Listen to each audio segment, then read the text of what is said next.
과학 지상 만능주의 시대에 창조 과학이라는 말을 만들어 가지고 하나님의 창조를 과학적으로 증명해 보겠다. 과학이라는 것은 누구나 다 인정하는 정확한 결과, 검증되는 자료가 있어야 그걸 과학이라고 그러는데, 창조 과학이라는 이름은 붙였지만 모든 사람들이 동일하게 과연 그렇군요라고 검증할 만한 증거를 논리적으로 내놓지는 못하고 있습니다. 딱 부러지게 이 사실을 증명할 방법이 없습니다.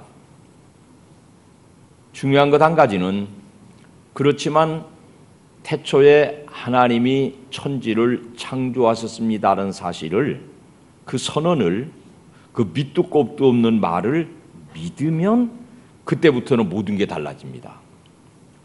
그전에 어려서 이발소에 이발하러 가면 아주 오래된 액자 속에 갇힌 말 한마디, 여러분도 다 알고 계신 말 한마디, 인간은 생각하는 갈대다. 파스칼. 기억들 나십니까?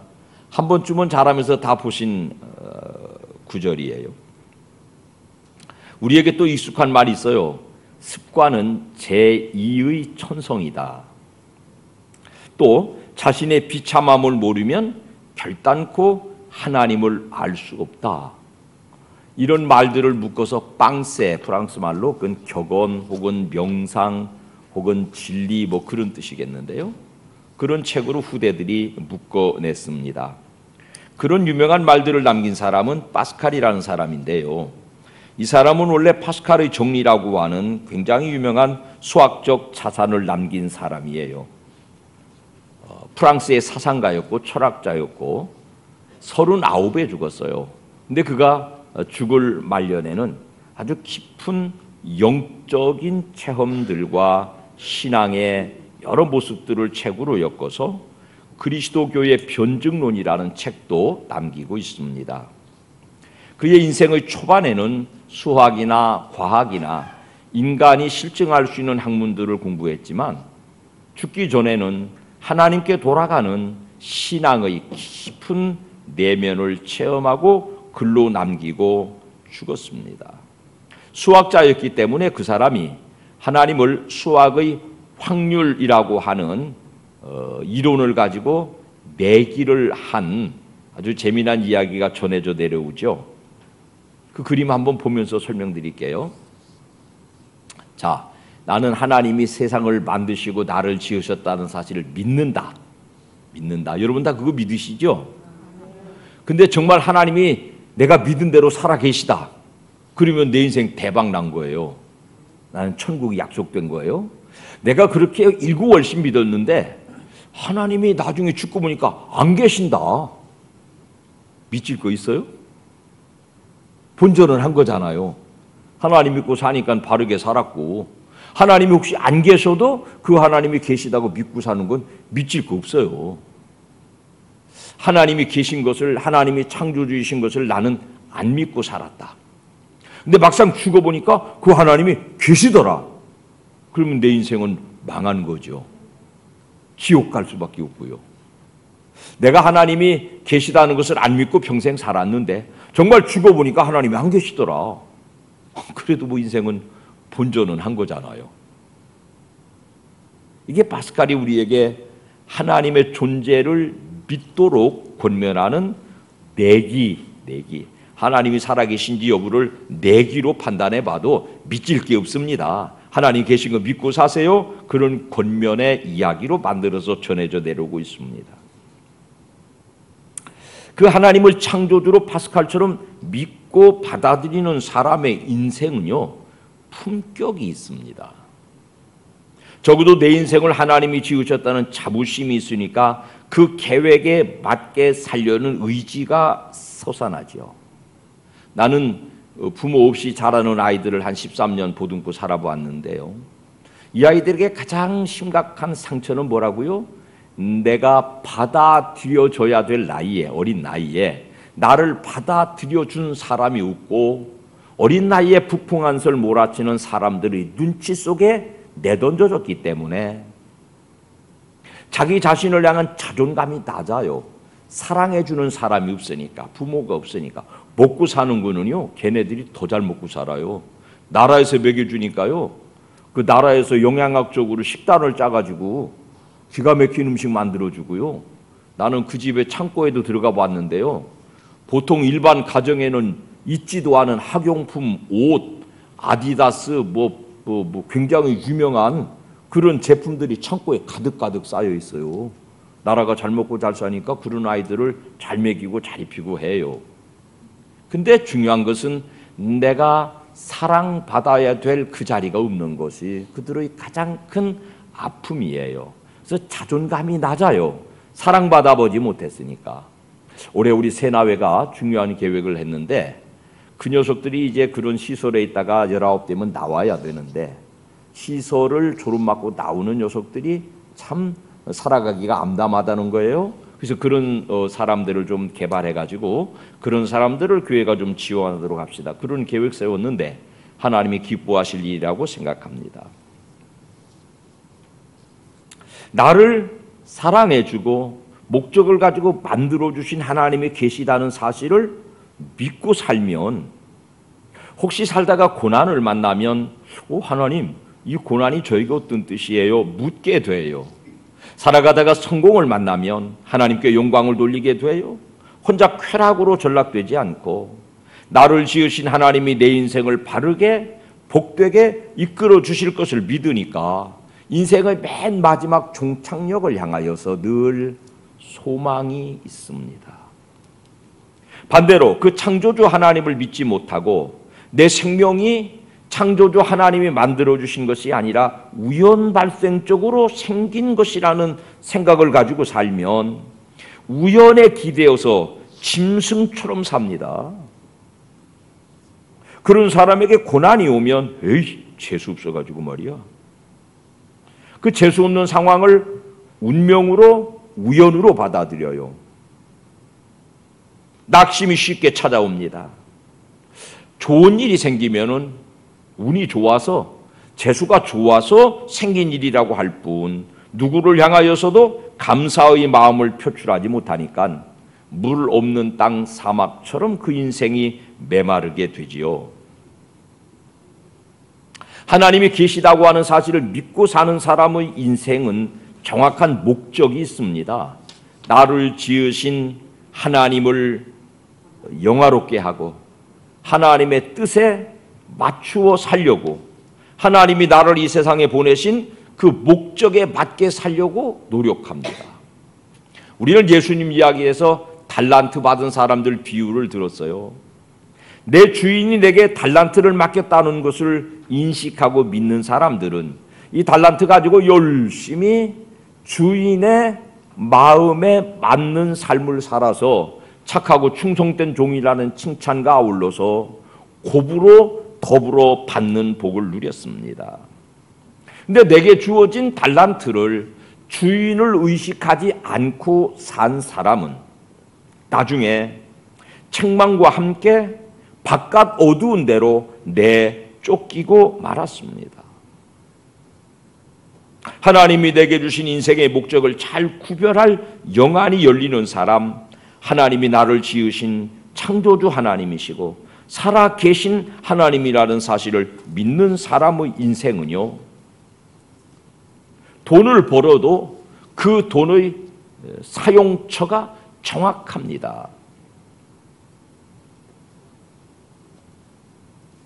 일테면 파스칼은 부잣집 아들로 태어났고 그도 부자였습니다.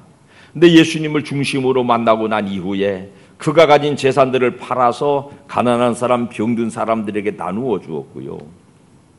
마지막에는 요즘 생활 도구인 승용차처럼 쓰이던 말과 마차조차 팔아서 가난한 사람들과 나누었습니다. 그토록 연구하던 모든 책도 그때는 값비싸니까요, 중고책이라도 다 팔아서 가난한 사람들과 나누어 주었고요. 그의 저택은 병들어서 오갈 데 없는 사람들을 위하여서 임시 거처로 다 내주었습니다. 그런 그 사람의 돈 씀씀이에는요, 향기가 납니다. 39으로 그가 죽었을 때에는 성경과 몇 권의 신앙 서적만 그의 손에 남아 있었더랍니다. 그런데 아무것도 없는 빈 털터리로 죽어가는 파스칼의 장례식에는요, 얼마나 많은 사람들이 몰려들었는지, 남몰래 도움받은 수많은 사람들이 찾아와서 그의 젊은 죽음을 애도했더랍니다. 그는 하나님이 나를 지으셨고 그 하나님은 살아계신 창조주라는 믿음을 가지고 살아서 그 목적대로 산 사람이어서 짧은 인생을 살다 갔지만은 그의 인생은 향기롭습니다. 창조주 하나님을 믿지 못하면 인생은 목적 없이 삽니다. 그냥 사니까 사는 거예요.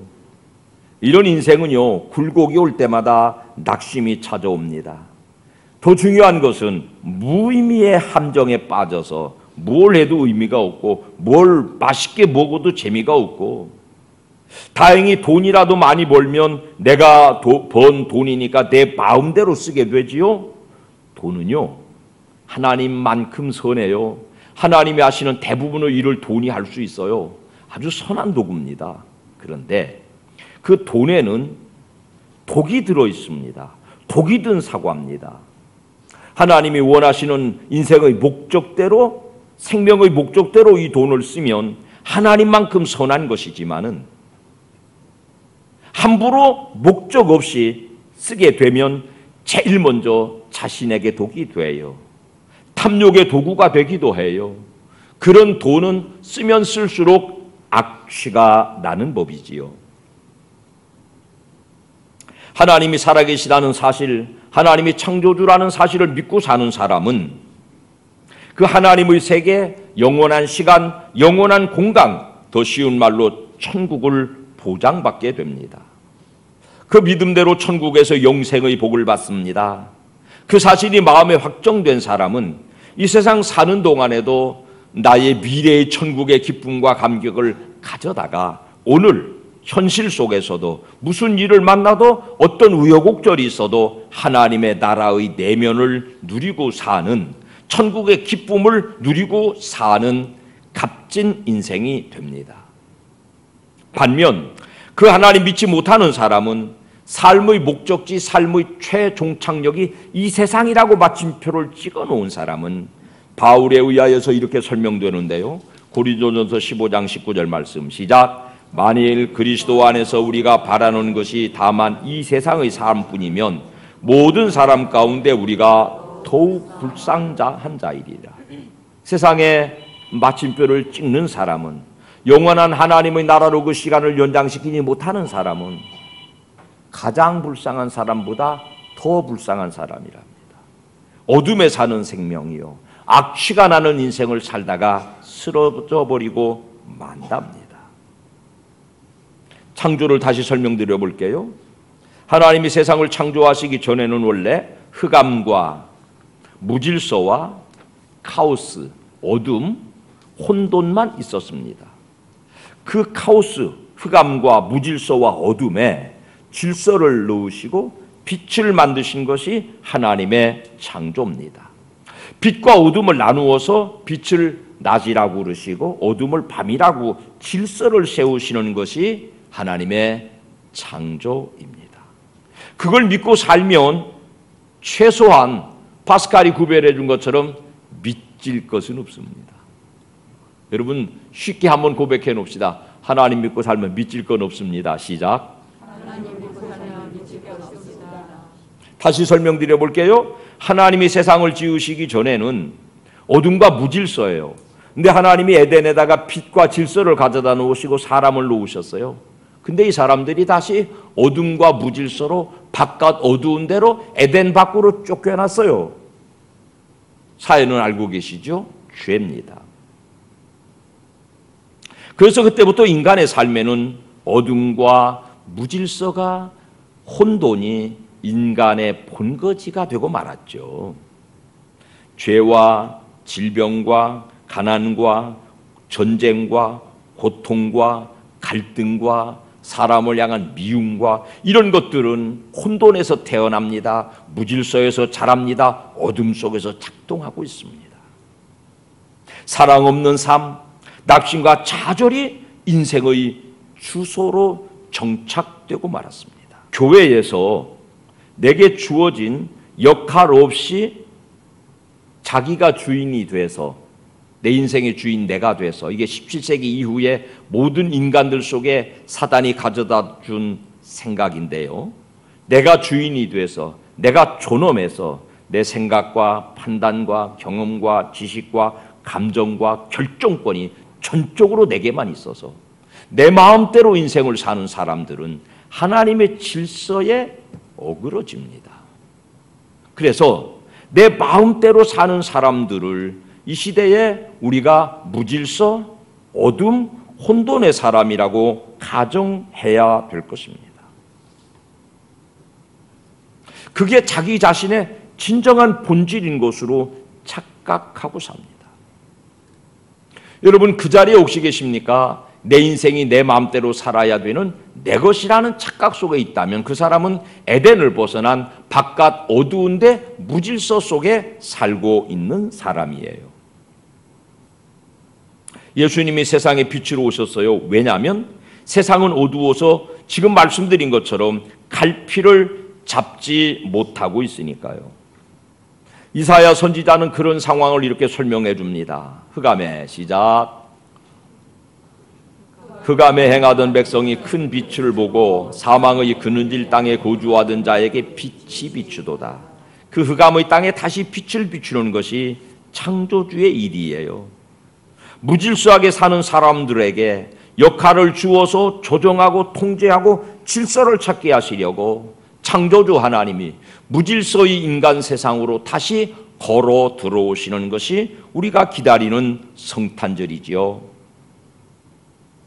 예수님이 세상에 오신 것은, 창조주로 이 세상에 오신 것은 이 세상이 죄로 말미암아 다시 무질서해진 질서를 회복하시기 위함이고, 죄로 어두워진 양심이나 사회 구조나 인간관계나 거기 빛을 비추시기 위하여서 오셨습니다. 그러므로 예수 그리스도가 오시는 모든 영역에는 창조가 이루어지지요. 질서가 회복됩니다. 어둠이 물러갑니다. 혼돈이 정신을 바짝 차린 정돈이 되는 것입니다. 세상의 질서를 바로잡으러 오셨습니다.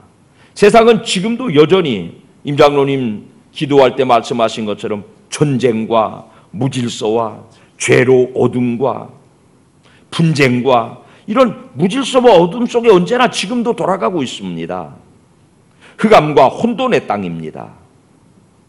그 어둠에 자기 자신을 감추어서 자신의 갈 길을 타락한 본성을 따라 그릇되게 설정하는 것이 세상의 어둠, 세상의 무질서지요.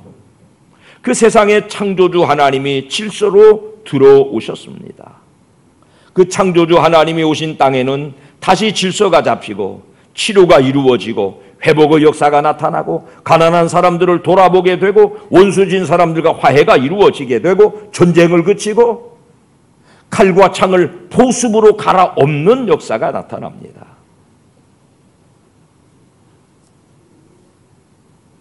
더 많은 사람들이 적에서 친구로 확장됩니다. 어려서 저는 깊은 산골에서 우리 아버지가 법을 어겨가면서 화전을 해서 감자를 심고 그러는 데를 따라다녀 봤는데요. 불타는 만큼이 밭이에요, 여러분. 예수 그리스도의 발걸음이 닿는 곳만치가 우리의 적들이, 무질서들이 물러가고 친구로 따뜻하고 다정하고 부드럽고 친정한 내 이웃으로 개간되는 것입니다. 그것이 창조 질서의 온전한 회복이에요. 그게 예수 그리스도가 우리에게 오셨을 때 질서를 찾고 빛을 찾는 결과들입니다. 그 질서와 그 빛 가운데 사는 저와 여러분이 가는 발걸음을 향하는 것이 빛이어야 되고 질서이어야 하겠습니다. 사람끼리만 모이면 질서를 만들어 가질 수가 없습니다. 그래서 너와 나 사이에, among us, 너와 나 사이에 주님이 오셔야, 성령이 오셔야 너와 내가 만나서 조직을 이룰 수 있어요. 그걸 일컬어 교회라고 그럽니다. 같이 합시다. 교회는 하나님의 질서입니다. 시작. 그래서 구약의 맨 처음 세운 교회를 보니까 1000부장도 있고 100부장도 있고 50부장도 있고 10부장을 세워서 그 시스템을 조직했습니다. 연말에 새해를 준비하는 최전선에 설 때마다 이 질서를 세우는 일을 하지요. 많은 사람들이 지금 말씀드린 그 깊은 의미 내막을 모르니까 나는 내 사정이 있어서 하나님의 질서에 충성할 수 없어요. 다만 구성원으로 뒤에서 돕겠습니다. 2주 전에도 그런 말씀 드렸어요. 자신을 숨겨둡니다. 하나님의 질서 아래 자신을 오픈하지 않습니다. 그런 분들 중심에 창조주 하나님이 오셔서 조직의 책임을 지고 질서를 세우는데 헌신하는 결단이 이루어지시기를 주님의 이름으로 축원드립니다. 우리의 지향점은 2가지거든요. 하나님 사랑하고 이웃 사랑하는 것이 우리가 질서를 만들어서 이루어야 될 궁극적인 목적이에요. 지난 주일 저는 마리아가 신성을 가진 신이 아니라 한 많은 여자로 자기 여성성을 완전히 희생해서 예수 그리스도가 있다고 오시는 통로가 되었다라고 설교했습니다. 주의 여종이여니 말씀대로 되리라는 신앙의 고백이 그 다음 날부터 자기 처녀성, 자기의 여성성을 완전히 박탈당하고 예수 그리스도를 출산해야 되는 한 여자로서의 한이 다 사라진 것이 아니라고 말씀드렸습니다. 그처럼 우리도 주의 일에 충성하고 주의 일에 봉사하는 일이 쉬운 일이 아니거든요. 스트레스가 있고 한설인 아픔도 있고 상처를 주고받기도 해요. 그러나 그런 과정을 겪어야 비로소 주님의 몸된 교회를 이룰 수 있으니 사랑하는 여러분, 이 시대에 마리아처럼 하나님의 질서에 여러분 모두를 헌신하는 결단이 꼭 있으셔야 됩니다. 질서가 부르면 헌신으로 응답하셔야 됩니다. 그런 인생을 살아가는, 내 인생을 마리아처럼 주의 나라와 의를 위하여서, 예수 그리스도가 이 땅에 오심을 위하여서, 예수 그리스도의 몸된 교회를 위하여서 헌신하여 희생하여 살아내는 사람들의 삶에는 그리스도의 향기가 납니다. 지난주에 우리 장로님들 바디 모임에서 목사님 그런 얘기를 좀 강하게 하셔야죠. 왜 이렇게 그냥 점잖하게만 하시고 말았습니까? 그랬었어요. 장로님들의 권고대로 좀 강하게 말씀드려 보겠습니다. 여러분 지금 활동하고 사시죠? 아직 남아있는 열정, 아직 남아있는 건강, 아직 활동할 수 있는 그 활동력을요 그대로 묵혀두고 지나가면 내가 내 인생 주인 돼서 내 인생 내 맘대로 살다가 하나님의 질서에 편입되지 않으면 그런 젊음에서는 썩어서 악취가 납니다. 하나님의 일터에 잘 쓰임받는 인생들이 되시기 바랍니다. 그래야 우리가 가는 발걸음에 질서가 세워지고 적이 친구가 되고 우리의 이웃의 영역이 땅끝까지 확장되는 교회를 이룰 수 있을 것입니다. 이 연말에 우리 모두가 창조주 하나님이 세상을 지으신 것은 질서를 부여하신 것이고 빛을 가져오신 것이고, 그래서 여러분의 일생 사는 동안에 주일이면은 와서 예배하는 질서 속에 살지 않습니까? 이걸 내 정황대로 환경 따라 여건 따라 뒤바꾸면은 그게 무질서가 돼요. 하나님이 교회를 세우시고 1000부장, 100부장, 50부장, 10부장을 세우시는 그 조직 안의 질서 안에 내게도 역할이 있다는 사실을 구체적으로 받아들이시고 주의 종이오니 주의 말씀대로 이루어지이다라고 하는 고백이 내가 아버지 앞에 쓰임받는, 내가 질서대로 쓰임받는 모든 스트레스를 한꺼번에 날려버리지 않습니다. 아픔이 있어요. 수고가 있어요. 땀 흘려야 돼요. 스트레스 받아야 돼요. 상처 받아야 돼요. 그런 과정을 통해서 주님의 몸된 교회를 마리아처럼 섬겨나가는, 세워나가는, 질서 있는 창조의 질서를 완성시켜 나가는 우리 가족들 모두가 되시기를 주님 이름으로 축원합니다.